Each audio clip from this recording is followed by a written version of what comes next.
All right, so like I'm not even gonna lie to you at all. This week, Fiction Fridays, yeah, number three, yeah, wonderful. All right, Seven Deadly Sins wins. It wins. It wins. Like I love public speaking, and I literally I have no words for this chapter. I will. It's a side story. It is admittedly a side story. Chapter Seven Deadly Sins. Like I love this chapter so much I can't even write. 307 327.5. Yeah. So this is Escanor's backstory, and you may be shocked at the character I'm actually drawing, who actually really made me like this backstory even more, and actually blew my like power scaling mind like out the water through the window. I'm just like, see, like I really like Escanor. I did. Even way before this chapter, Escanor was one of my favorite characters in Seven Deadly Sins by far. Like seriously, Escanor was a fantastic character way before this chapter was released. However, this chapter made me love Escanor even more than I already did. And that is quite the feat. But basically, let me explain. So the thing about Escanor is we always had glimpses of his past. We never necessarily got a full explanation for Escanor's backstory. We just got that little glimpse of Rosa, and we got that little glimpse that Gother showed us of the kingdom and Escanor's trauma. We never really got further than that. However, what this chapter does is it cuts us straight into where Escanor is first recruited by the Seven Deadly Sins, and I love it. Like it's always like Seven Deadly Sins is one of my favorite histories. Like I want to know every everything about this world.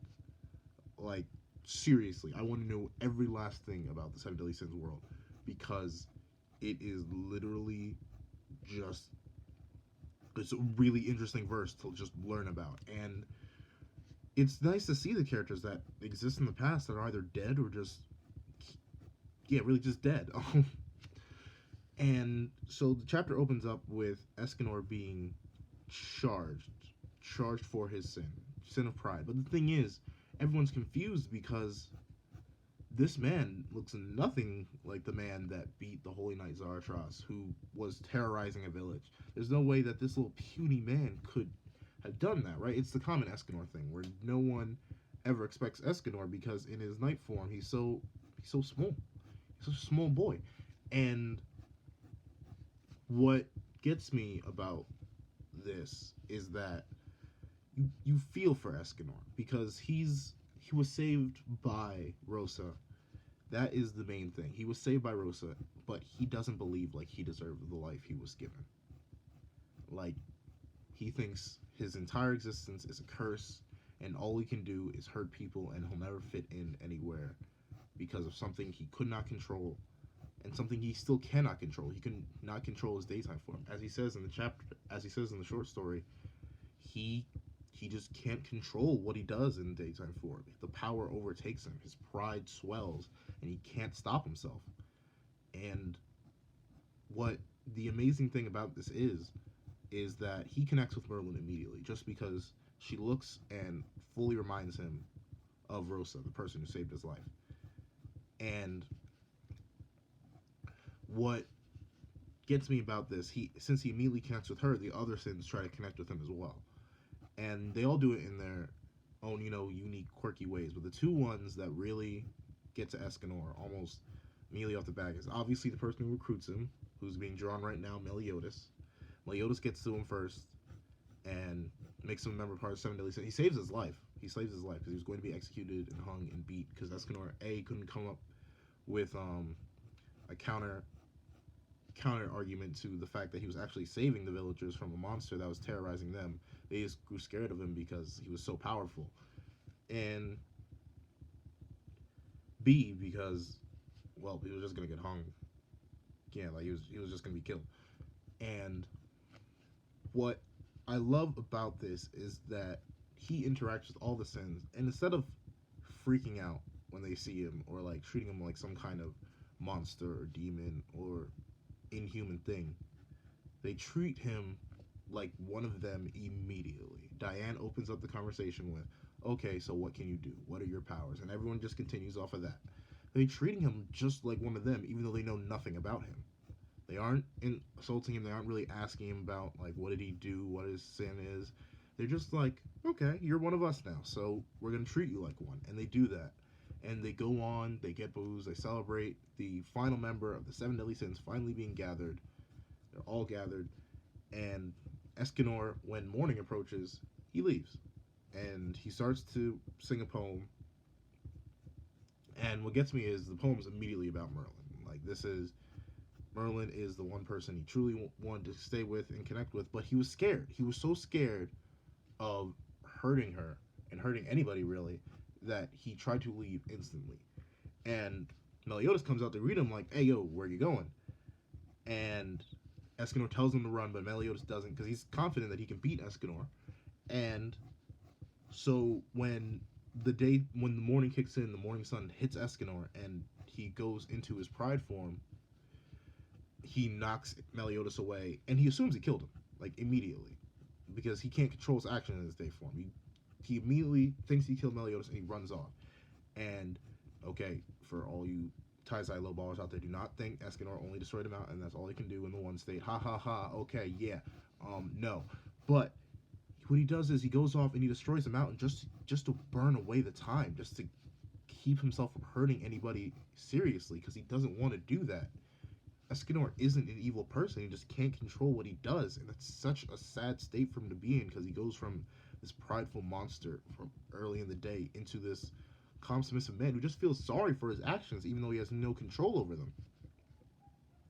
And Merlin meets up with him and is just like, "Wait, hold on, where you can't just abandon us. We're gonna take care of you. You're one of us." And like Escanor's like, "No, obviously you can't trust me because I killed your friends."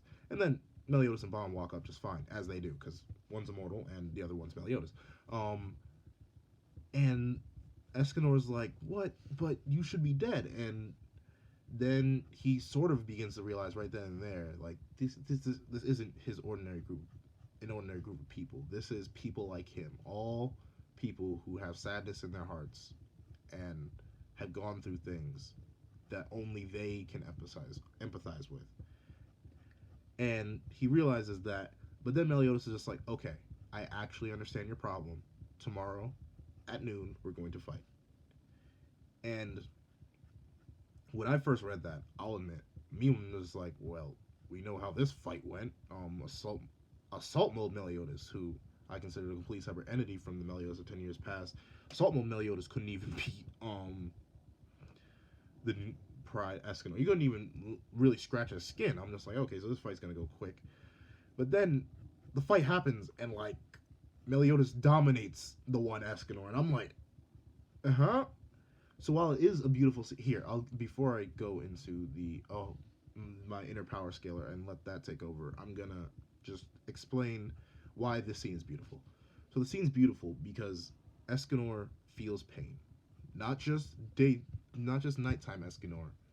Escanor, the monster, the beast of noontime, feels pain, something he's never felt before. Someone superior to him exists, and that is enough to break Escanor down. Not like make him sad. Well, he cries. Daytime Escanor does cry, but he cries out of almost.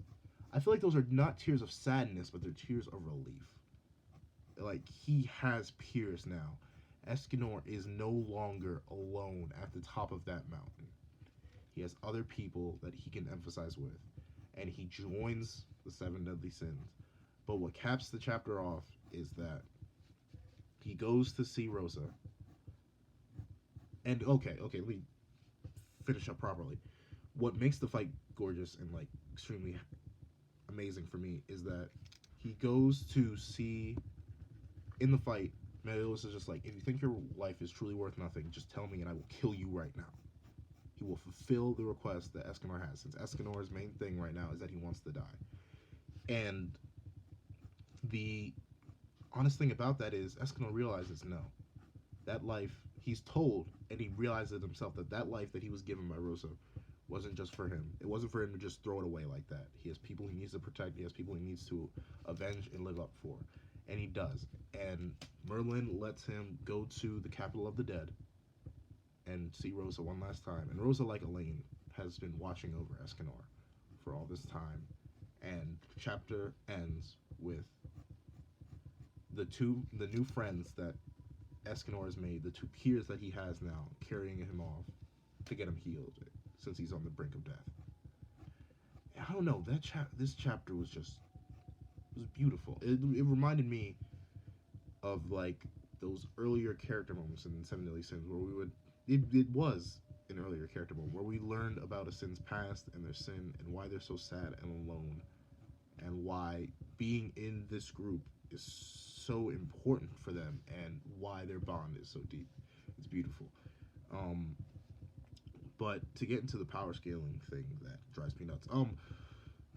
Drives me nuts in the sense that it like screws with my mental consistency, but it makes sense because it was stated by Zeldris. It was stated by Zeldris that Meliodas was probably holding back. But that just means like the 142,000 power level that Assault Mode Meliodas was given is like an absolute lie, like 1,000% full on just a lie, because he's way, way, way stronger than that. Because he just dominated Escanor. It was not a fight. It was one hit. Escanor couldn't even damage him. So that's good. I'm releasing a scaling video on Meliodas like this upcoming Monday, so I just got to rewrite that script now, re-record that. That's still be fun. But yeah, that Seven Deadly Sins, it wins this week. I'm not even gonna lie. Like these other manga are pretty much irrelevant to what happened in Sin this week. And ironically enough, the next manga we're gonna talk about, Demon Slayer, is another backstory chapter. It's backstory on it's untranslated again. So Yokobitsu or something like that. The Six-Eyed Swordsman. I'm just gonna call him that. The Six-Eyed Samurai. Um, so it's backstory for him, and it's untranslated. So once again, I'm just gonna interpret what I see. I did not look up I didn't even bother to look up any real translations. Even though like this is like a pure backstory chapter, there's very little action. We don't even see any of the modern time. It's just them flashing. I'm assuming as in his death throes, he's flashing back to his childhood and realizing who he was as an individual and how by becoming a demon he threw it all away. And the chapter is all right. It's probably way better than I think it is, just because I haven't seen it yet. At this point, I don't know what's truly going on in the chapter. It looks like but I have to say one thing at the end. It looks like the guy who became a demon, the Six-Eyed Samurai, he may have been sick, and that's probably why he fully became a demon. Because he looks like he was born with the marks first, unless it's completely switched. He was born with the marks first, and like I'm guessing like they always die at 25. The sickness kicked in early for him because he's like coughing up blood at the end of the chapter. So that's interesting. Like one another series I'm always interested to learn more about and just watch is Demon Slayer. It has a very interesting and complex lore that's ever evolving, because we're following Tanjiro, so we don't really know much about the world itself. Even though it seems like we're really in the end game of the series, because like moons are dying left and right. Like the Upper Moon 1 has just died, so I have no idea where the series is going from this point. But yeah, uh, interesting looking chapter. I can't really say much. It's not like Boku no Hero where I can like highly praise the artwork, because the mangaka's art is like all right most times. It's getting better. It's slowly getting better. But yeah, like it's untranslated, so I can't even really talk about the contents of the chapter. Contents of last chapter. Oh yeah, and just a quick rundown. I may have to do this next week too. I actually did read the last chapter translated, and it was literally exactly what I said. It's just him. It was the samurai just realizing that he became a monster just to preserve his life, and it wasn't worth it. And he's sad, and then he goes on to die. It's literally exactly what I predicted, which is good visual storytelling, which is good. It's good that it's easy to understand, even when you don't understand the language. So that's a nice thing to praise. I like the visual storytelling style of the Demon Slayer mangaka. I don't know his name. I'm sorry.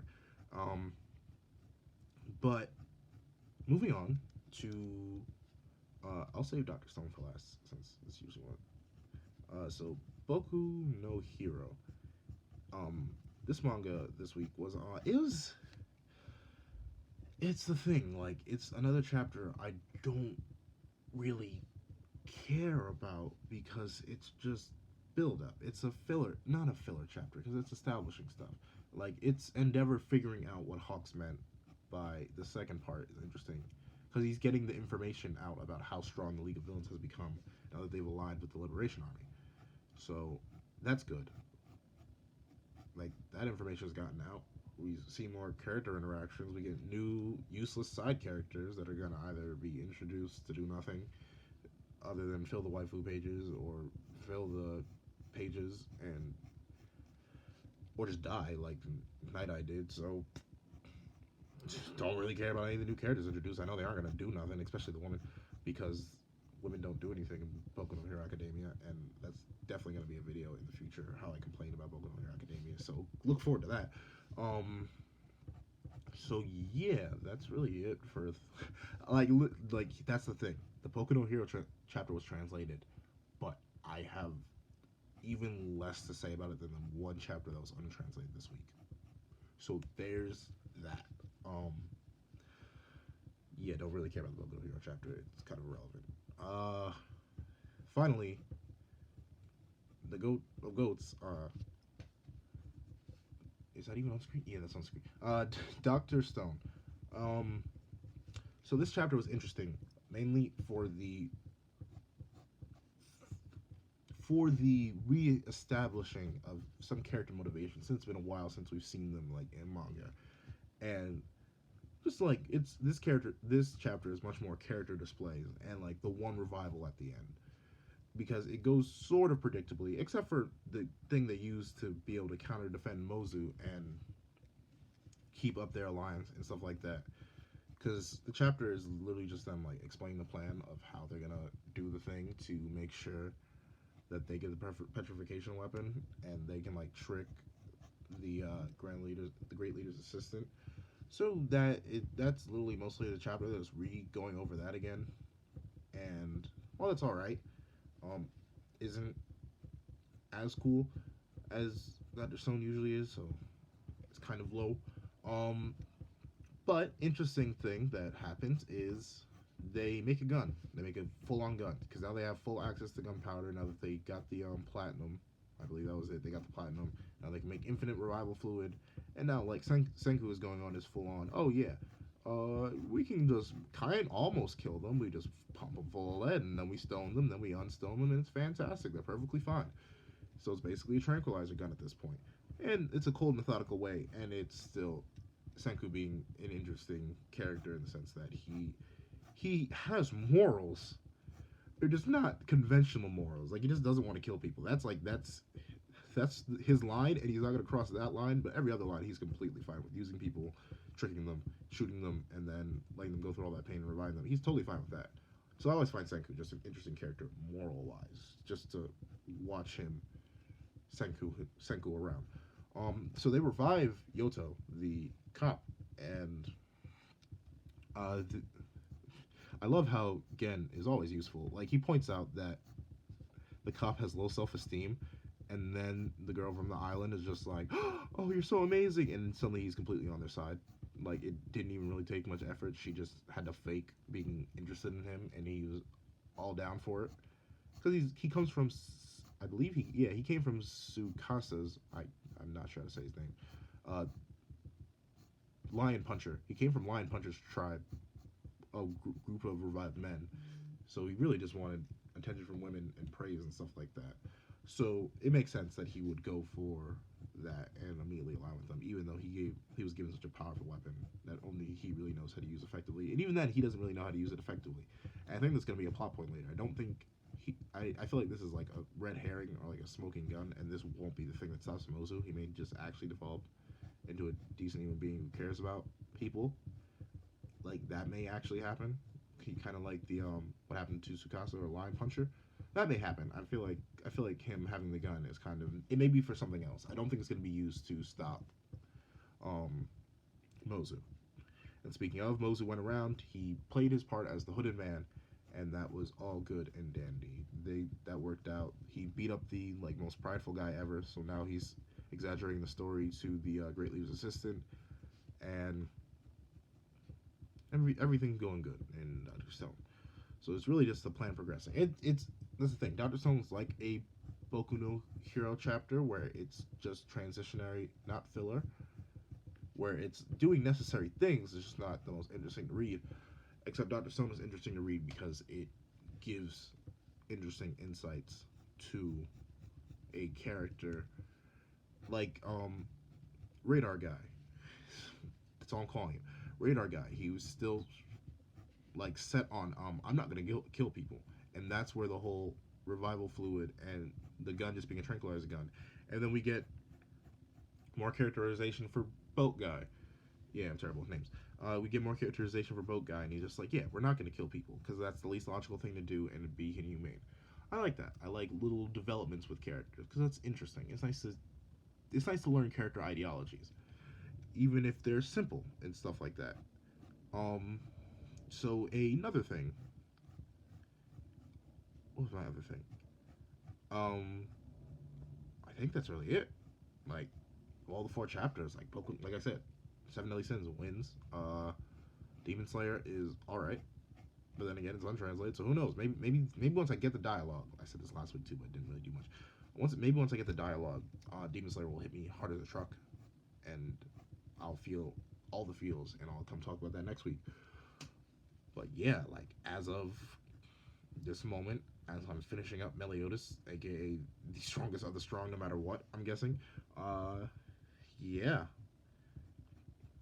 it was in like the Seven Deadly Sins chapter boosts up everything for me this week. It really wasn't much else. It was just Seven Deadly Sins chapter that like really got me excited. But like I said, Seven Deadly Sins chapter absolutely fire, amazing. Seven Deadly Sins, really good series. Go read it. So yeah, this Seven Deadly Sins is getting a whole like. Is this a 10 out of 10? No, no. Seven Deadly Sins is like a. It's like a. It's a 9 out of 10. It's like the thing is, it doesn't necessarily move the plot along, but it does so much. It like Seven Deadly Sins is an extremely character focused series, and I love it for that. And it did great character wise, so it's a 9 out of 10. Just didn't move the plot along that much since it was a backstory chapter, but that's like an inherent flaw of it. So I can't get mad at that for it, but I am gonna discredit it a little bit for it. So I guess I am getting mad. But then for Demon Slayer, 6 out of 10. Don't care about Six Eyed Samurai, so his backstory's kind of irrelevant to me. Boku no Hero, 5 out of 10, just because it's perpetuating a thing about Boku no Hero. It stalls so much, and I don't like it. And yeah, I'm reading it. I'm reading it for like the same reason I kept on Seven Deadly Sins, because the characters are really the few good characters that Boku no Hero has are really good, and I want to see where their stories go all the way to the end. I'm not gonna abandon the series at this point, but mainly losing faith, losing steam by the chapter, and then Doctor Stone. I think this is the lowest score Doctor Stone's ever gotten, 6 out of 10, just because as much as I like the character reinforcement and I like how where the story is going, and I like the little red herring they threw with the gun. I don't think it's going to be actually used properly, and they did revive like it's a chapter that progresses things. It just doesn't progress things in that much of an interesting way for someone like me. So it's a stagnant chapter for me. It doesn't do much for me solely as an individual. Someone else may have loved this chapter because like some people may really like the cop guy. I personally don't. So yeah, this week was all right. Like I think you know what, I'm gonna start doing that. I'm gonna give like overall week ratings manga wise. So like Seven Deadly Sins brings this week way up, but it can't save like the lower two, and like Doctor Stone being average is just Doctor Stone list. So like two averages and okays, three averages and okay like make this week like a 7 out of 10.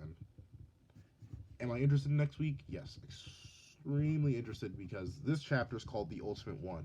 This chapter is good build up because it's talking about how we're going to see the Liberation Army confused, and Shigaraki apparently has a new power. I didn't mention that.